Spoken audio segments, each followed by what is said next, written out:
What happens when you're not the celebrity anymore? What happens when you're not the bodybuilder anymore? What happens when you're not the model anymore? What happens when you're not the lawyer anymore? What happens when you retire? What happens when 20, 30, 40 years all of a sudden comes to an end? What happens if the business crashes?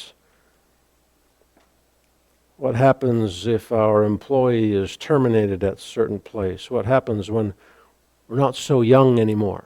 What happens when all the kids move out? What happens when this changes?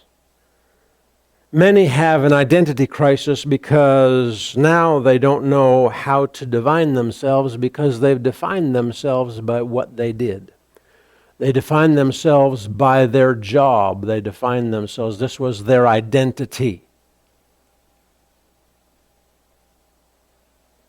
And so all of a sudden there's a crisis because now they don't know how to define themselves. They don't know who they are. Because,